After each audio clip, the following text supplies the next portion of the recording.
Hey everybody, it's one Crazy Fox One, and welcome to the Onikakushi Tea Party. This is going to be a spoiler video for not only Onikakushi, but potentially other chapters of Higurashi.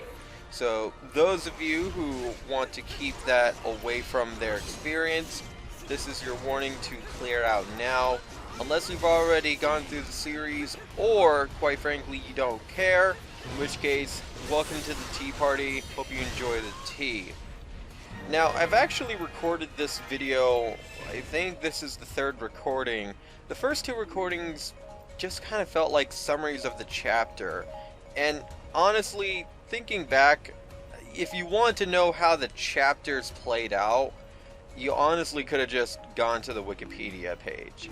No, it was thanks to my friends like Infantryman for pointing this out that, hey, I kind of want to hear your point of view, that I kind of just realized that, oh, well, I don't really need to script anything. I can just sit here with a water bottle in hand and just go ahead and just ramble on about Onikakushi. So here you guys go.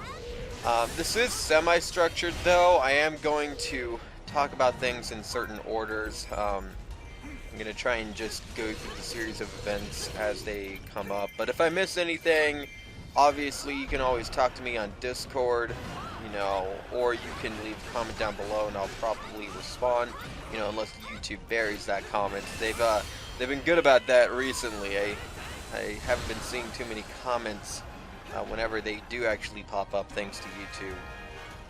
But that is for another day. Let's actually get into Onikakushi. Now, one of the things about Onikakushi that I really liked was the whole micro Yumeneko feel it gave me. Throughout the whole chapter, they really hammer in this whole idea of, oh, it's humans, or oh, it's a curse. And it really reminded me of the witch battles in Yumeneko. So I feel like a lot of people that came from Yumeneko to Higurashi, the first chapter is going to at least entertain them enough because it's something that they're familiar with. Not necessarily the other chapters, but at least the first chapter. And that's, I don't know if that's by accident or coincidence. Honestly, 07 kind of jumps in between what he wants to do, especially with Higurashi. You're going to be seeing in later chapters that it doesn't really follow the curse motif all that well, or at the very least, Keiji doesn't give into the curse motif all that well. But I really did like the whole that was one of the first things that stood out to me, especially when we got to later on in the series, was just how Yumeneko this chapter felt. Granted, on a micro scale, Yumeneko, because there's no meta world, there's no like Oidoshiro's not taunting us with this cackling voice and this smug-eating grin like Beatrice did. But I mean, it's still there. It's still definitely there. It does remind me a bit of the first chapter of Yumeneko, and I don't know if that's just 07 doing that on purpose, but it definitely did bring memories back of Yumeneko. Before we actually get, I guess, too far into things, I should back it up a bit. I really wanted to bring that up, but I guess I should back it up. What did I really feel about, I guess, the beginning portions? I think I haven't really made this a secret, but I absolutely fucking love everything pre-Watanagashi. Like, a lot of people who are really into, like, the gore of Higurashi, especially those who watch the anime, or those of you who are, like, really into the whole mystery detective motif, like, a lot of you wait until the action gets rolling, and I kind of felt that way in Yumeneko. It was kind of like, oh, hey, all this bullshit's going on in the beginning. Can't wait to get to the, you know, good stuff. It actually made me stop recording Yumeneko when I first started, because I was like, this is just a bunch of fucking rich assholes. And they're not doing anything. And it's like, this is a whole fucking book. But no, Yumeneko did pick up. But Higurashi, I have the opposite feeling. With Higurashi, I love every little bit pre-Watanagashi. I love the shenanigans Keiichi gets into with his friends. I love the interactions between, like, Keiichi and his friends during not only the club activities, but during normal school hours. I think I've gone on and said this before, but Satsuko is my favorite character. Not so much because of her personality, I mean, that is a big part. But I feel like it's because she is such a big fucking troll to Keiichi that every time they interact, it is a treat. It is just a fucking treat as I open my water bottle. But I really do love the interactions that the characters have with each other, like pre-Watanagashi. Like, one of the things, like, I really love the club activities. One of the things I really missed out of Yumeneko was the club activities. Because, I'll be honest, sitting there, waiting for Beatrice to start killing was kind of boring. I mean, Chapter 1, I kind of gave up on until someone, I think it was actually Sleg, convinced me to come back to Yumeneko, and I still had to truck through it. And even in the later chapters, it did take a while for things to start actually happening. But once they did, it was fantastic. Higurashi, though, it entertained me in the beginning portion, so I do appreciate that. And that's not just going to be with Onikakushi. They pretty much do that in, like, every chapter. I think the only chapter that they don't do that in is Chapter 5. And that is because you're in the perspective of Shion, a character that we haven't met in this chapter, but we will meet, I believe, episode 49. Actually, because of how long this has taken me to do, you guys have already met Shion Senozaki by the time this is uploaded, because I'm just a horrible person when it comes to uploading. I'm actually doing a lot better, but there are just days when I'm way too tired and a video doesn't go out. I feel like I've kind of slacked a bit, but I am trying.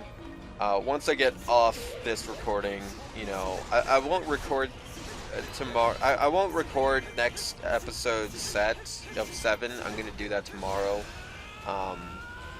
Today I'm really just gonna be doing this tea party. But there are a couple of things pre-Watanagashi that are important depending on the chapter. In this chapter, it is talking with Tomitake and finding out about the mysterious murder that happened at the dam.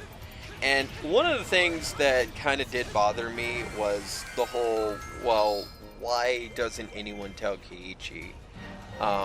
This ultimately does lead to problems down the road, but, like, this whole chapter could have been avoided if one of the characters, Keiichi's friend, said, oh yeah, that happened. We don't like to talk about it because this is a nice village and we don't like to talk about a murder that happened. But no, they're like, no, it never happened. Fuck you. When it did happen, totally fucking happened. We had multiple adults talk about it. Like, come on, guys, seriously. But that's really everything pre-Watanagashi. Like, pre-Watanagashi can be summed up to Keiichi finding out something plot important potentially, and club activities. Like that's pretty much it. It's a formula that works, but they're gonna repeat it multiple times throughout the series. Luckily, though, 07 doesn't repeat the same club activity. Just from the few interactions I had in the club activities in Watanagashi's chapter, they are new, which I do enjoy. It is a nice breath of fresh air whenever, you know, you don't have to sit through the same bullshit over and over and over again before the actual meat of the story gets into it. Yumeneko. Okay, to be fair, they did do a little bit more information delve whenever it was pre crap that started, and I don't know what to call it, like pre-Twilight, I guess. I don't know. Let's actually talk about Watanagashi. Watanagashi is like one of the best things I like and dislike at the same time, because on one hand, I mentioned how I enjoy the characters, how they interact, and everything leading up to the point. And Watanagashi is where the entire change happens. It is the transition from, oh hey, we were having fun, to fuck everything. So I kind of resent going into Watanagashi a couple times, because it's like, oh, all the fun things are over. Now it's just going to be mystery and depressing from here on out. But I do enjoy the Watanagashi Festival. I do enjoy the little bit that we got in Onikakushi. The Watanagashi Festival gets better as things go on. Sometimes they just skip the Watanagashi Festival. Other times they do talk about things during Watanagashi. In this chapter, we got to play a club activity, which was nice. And we learned about the whole Cotton Drifting Festival, which is going to be playing an important role later on in the series. For now, though, it doesn't really do anything. This is where we find out about the mysterious deaths that have been happening throughout the last 4 years. We find out that Satoko's parents died, Rika's parents died, Satoshi and Satoko's aunt died.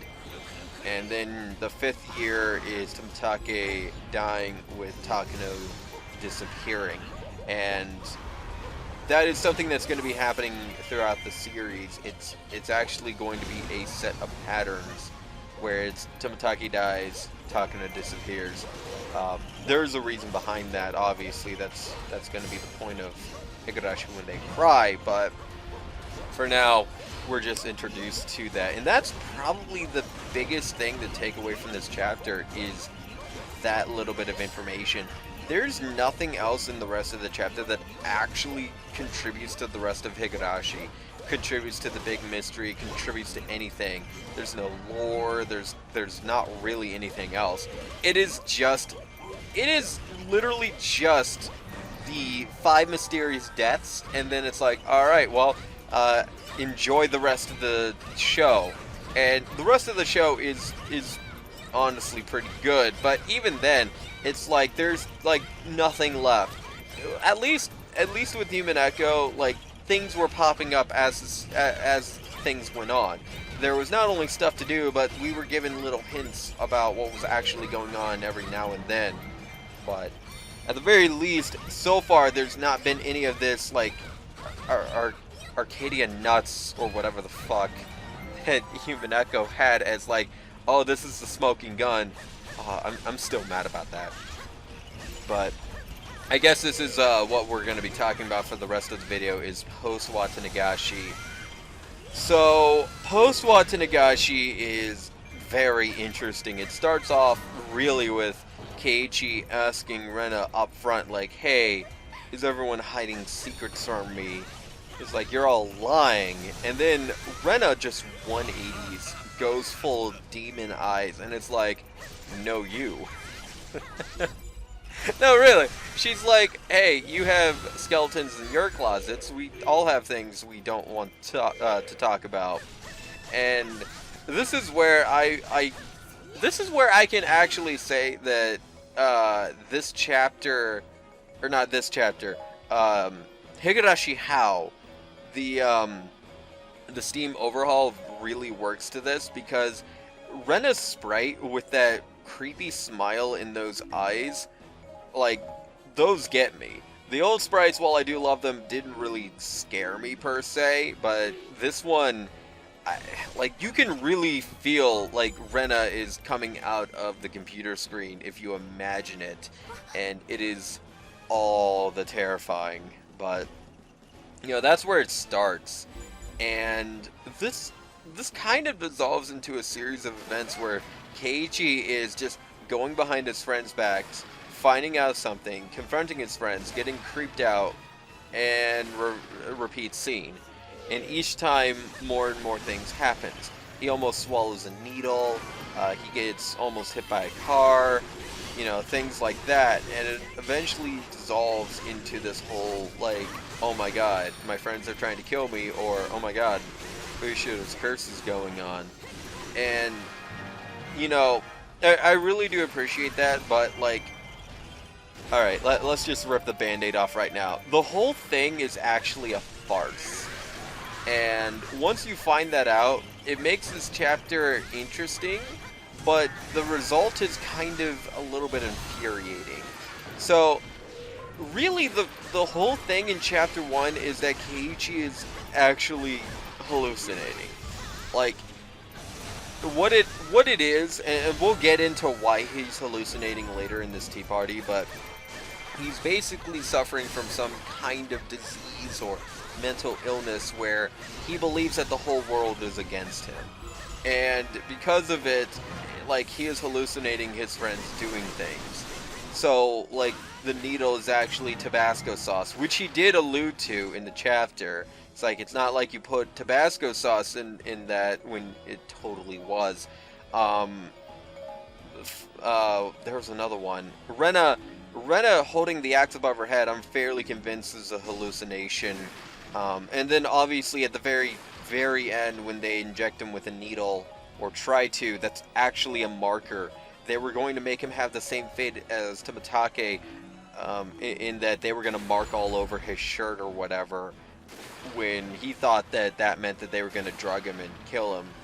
So, it's interesting that is the solution. It's not the solution that I thought, but once, like, okay, my only guess as to the clue that that's the solution is that in the Allcast review, they talk about, oh, hey, none of the humans have a real motive behind attacking Keiichi. It's like, well, neither does Odashiro. So when you bring that up, you're like, oh shit, wait, none of the two main points have any relevance, plot, or motive, or anything like that. That's supposed to tell the reader to try and reread and try and figure out what's going on. The real kicker, though, is that whenever you read the dialogue between Rena, Mion, and Keiichi while they're in their quote-unquote demon state, or as I like to call it sometimes, Oni state. No, I think demon state's fine. I don't know what to coin that term, but you know what I mean, the weird creepy eye thing. All the dialogue that the characters tell Keiichi is actively fairly normal. Like, it's like, hey, you have skeletons in your closet, I do too. Or, Keiichi, do you want to eat? In all honesty, Keiichi's mom probably told Rena that they were leaving, but like, hey Keiichi, do you want to eat? I brought some food over. Or, Keiichi, I'm very worried about you. I want to listen to what you have to say. So can you just say it and I'll listen? I'm really worried about you. Or, you know, hey, you're doing the same things as Satoshi did, and he just up and disappeared.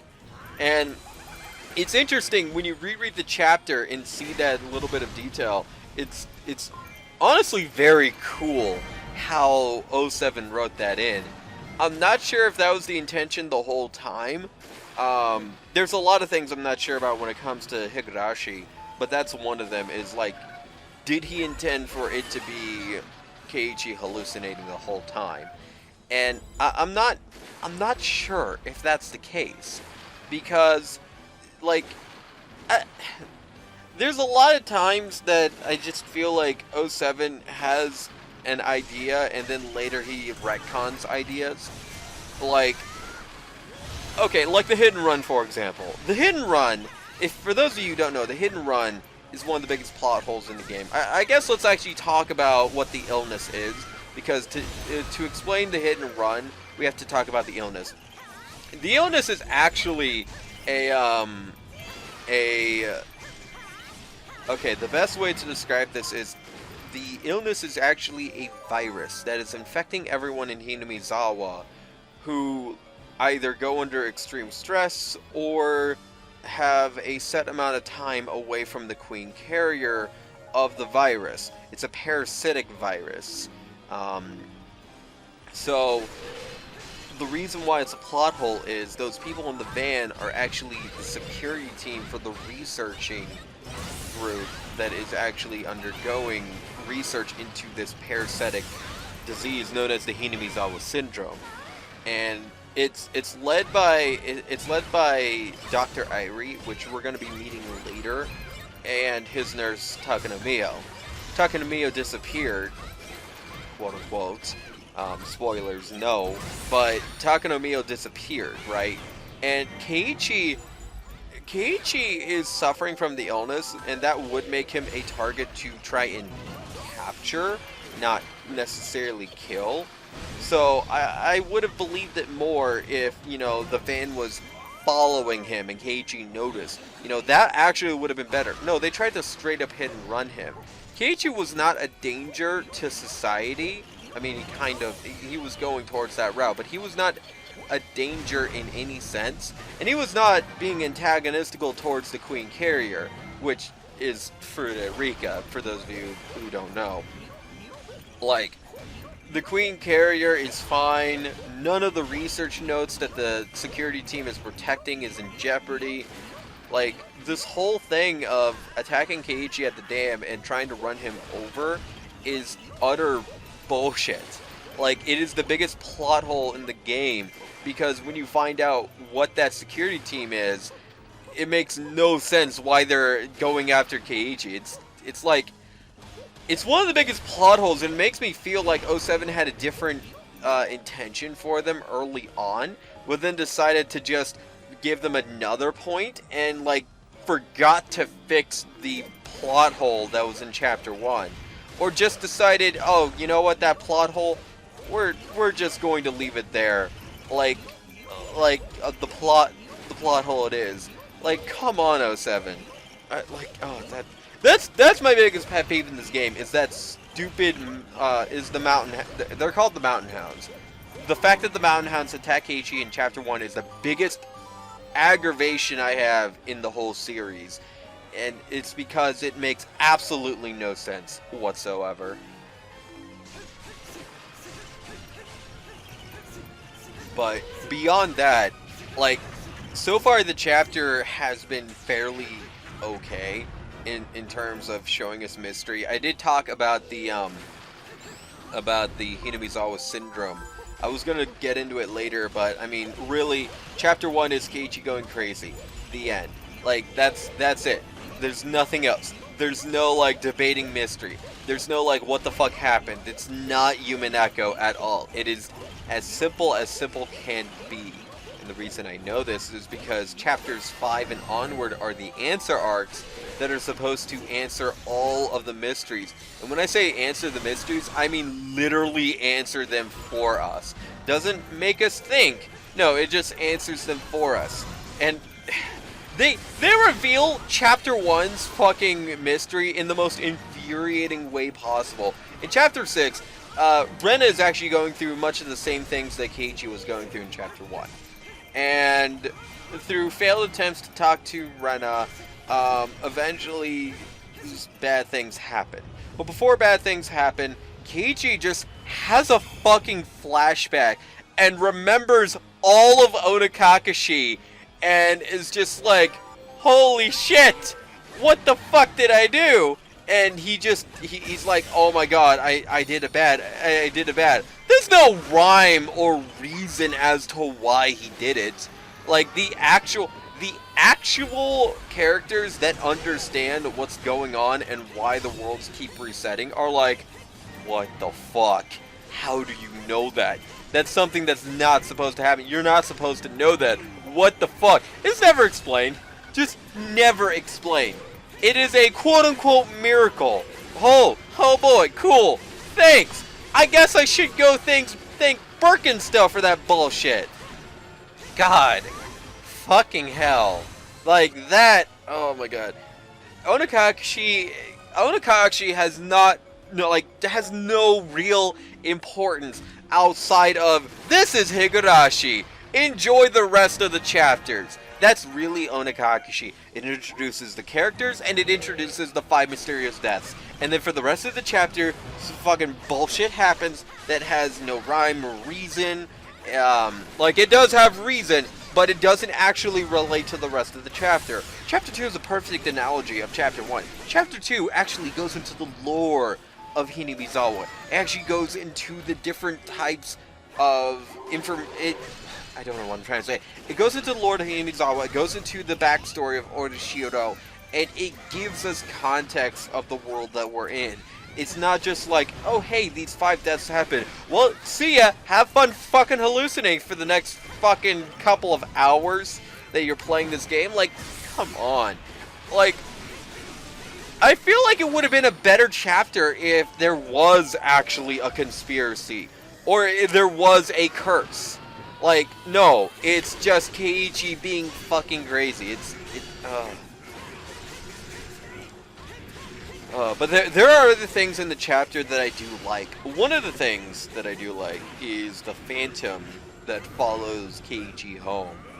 And I never knew about it until way later, but that phantom is actually Orishiro, which now that Chapter 7 is about to be released, you're going to find out a little bit more about Orishiro and who she is, because she is the cutest little kawaii goddess I've ever seen, that is the most benevolent goddess ever. No, seriously, I'm not even joking.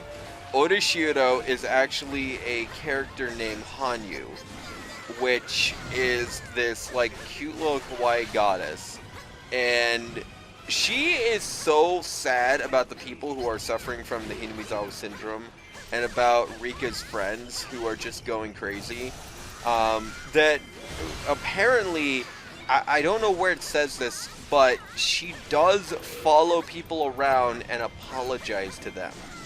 Which leads into two things in Onikakushi. It leads into the train station scene where Keiichi is hearing an apology over and over again. At first I thought that was Rena. But now upon a second look, it's probably Hanyu. And the second thing that comes up is the phantom that follows Keiichi home. He asks, "Who's there?" A girl's voice gasps, and he just loses it. And it's like, I didn't know what to think of it at first, but holy shit, that's Hanyu. And that makes me think, did 07 plan on Hanyu from the very, very beginning in Chapter 1? I know at the very least he probably planned on Hanyu by at least Chapter 4. But I'm not sure if he planned on Hanyu early on. But this isn't going to be the first time we're going to be seeing this phantom Hanyu. Later on, I do know for a fact that Hanyu follows Keiichi around in Chapter 3 because he comments on the fact that whenever he's walking, he can hear footsteps behind him. Like, when we get to that, we'll get to that. But Hanyu is going to be a character that is in the background until at least Chapter 7 when we're in Rika's point of perspective. And then, because... like, I don't want to get too much into why Rika can see Hanyu. I want to save at least some things for later chapters, but just believe me when I say that's going to be the case. But, I mean, that's pretty much the chapter. Like, I thought it was going to be here for an hour. No, it's been like 28 minutes. I described the chapter, I described what I liked, I described some of the things I didn't like. I guess I should start talking about my overall opinion. Is Chapter 1 good? In comparison to the rest of Higurashi When They Cry, it is okay. If you're talking about actually contributing to the plot of Higurashi When They Cry, no, Chapter 1 is horrible. It is bad. But when you talk about Chapter 1 objectively as a chapter itself in its own little vacuum, or just being a chapter compared to, you know, other chapters in terms of a fun factor, Chapter 1 is actually a treat. It's very fun, it's very good to go through, and I honestly love Chapter 1. It's not my favorite chapter, not by a long shot. Honestly, I love all the chapters, but Chapter 1 I probably love the least. That's the best way of saying it's the worst chapter. Which I don't think it is the worst chapter. I mean, obviously when you have 8 chapters of Higurashi and 16 chapters of When They Cry, plus any side chapters like Higurashi Ri or Yumenaku. Fuck. Yumenaku had 2 Fandis. I forgot what they were. But when you have, you know, extra stories on top of the 8 core chapters or the 16 core of the When They Cry series, being the bottom isn't the worst because all the chapters are phenomenally good. And it's honestly, I feel like chapter 1 of Onikakushi is a fantastic chapter when you sit down and read it. It's not the best Higurashi chapter, and it's certainly not the worst in terms of When They Cry. There have been some of the side stuff is actually pretty bad. Like, I have Ree's disc, but obviously because of my computer I can't play all of it, and only one chapter has actually been bothered to be translated. But when they actually did translate it kind of with the anime of Higurashi. Like, one of Ree's chapters is nothing more than a swimsuit chapter, and it is the most ridiculous thing ever. It's not even the worst. If you want my opinion of what the worst thing Higurashi When They Cry had to offer, it was Kaku. I think that's what it's called, Kaku. It's the one where fucking Rika and Satoko become magical girls. Is actually pretty dull. The fan service episode of Kaku, where Keiichi and the other male characters start just talking about the female characters in a very perverted way. Like, that's the entire episode in that anime. That's probably the worst thing Higurashi has ever made. But, I mean, in terms of chapters, I'd say that Onikakushi is probably not the worst, but it's not the best. I liked it, though. I honestly did. If I had to give it a star rating, which I guess we'll end off the video here with a star rating, I feel like Onikakushi is a solid 6 out of 10. It's above average, it's not failing, but obviously you're going to want to read anything above an 7.5 or an 8 if you're going to enjoy, like, the meat of things. I guess the best way to describe it is it's the first chapter, and a lot of people said the same thing about I think Legend of the Golden Witch was the first chapter, where it's like, oh well, this isn't the best chapter, in which case I disagree. It's clearly a good chapter. It's not the worst chapter. I have more strong opinions about Yumineko, and that's for another time. Freaking main character suddenly just being inserted in the end of chapter 3 and is apparently the super main character of the whole series. Like, but to be fair, Higurashi When They Cry didn't state that Rika was like the overall main character of the series until chapter 7. But even then, Rika was there from the very beginning. Fucking Angie was not. And some people like Angie. Some people do. One of my best friends online absolutely loves Angie and her fucking whole story in Yumineko. I am not one of them. Angie is tolerable because of the trials and tribulations of hamburgers that she goes through, but the whole introduction of Angie I felt was handled very poorly on Ryukishu 7's part. But I'm sorry, that's another chapter. This chapter, Onikakushi 6 out of 10. Like, that is my final score. I loved it. It wasn't the best, but I loved it. It holds a special place in my heart for being the first visual novel chapter that I was introduced to. And honestly, Higurashi got me into other visual novels. Obviously, Yumineko is a thing. I'm waiting to do a blind Let's Play of House of Fata, which, like, my non-visual novel friend gifted to me and said, hey, you gifted this game to me as like a, hey, you might like this. I fell in love with it. You need to play it. And I'm like, oh, okay. I remember I mentioned it on my Discord, and Sabata freaked the fuck out. He's like, yes, play it. Oh my god, I can't wait to play that game. But yeah, I do have a soft spot for Onikakushi being the first visual novel chapter of Higurashi that I was introduced to. It wasn't the first of Higurashi I was introduced to, because I actually watched the Kai Arts animes before I watched the original 26 episode Higurashi When They Cry animes. And then I found out about the visual novel, and the rest is history.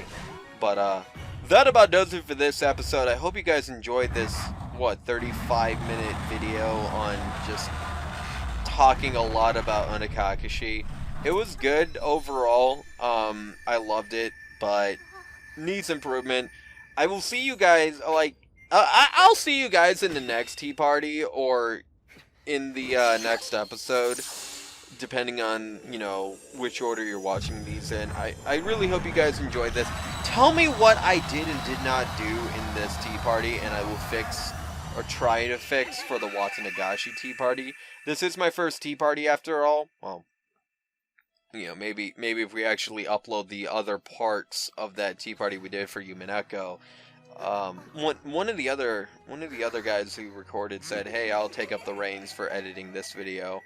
Hopefully he's doing good on that, but I kind of edited the first video and I was like, yeah, cool. And then I had so much to do on my plate. I had Golden Fantasia, now Higurashi, so it's like, I can't get to those. But I hope you guys enjoyed this tea party for what it was, and I will see you guys in the next episode of One Crazy Fox 1 Productions that you guys watch. So, until then, guys, my name's One Crazy Fox 1. Thank you guys for watching, and I will see you guys then.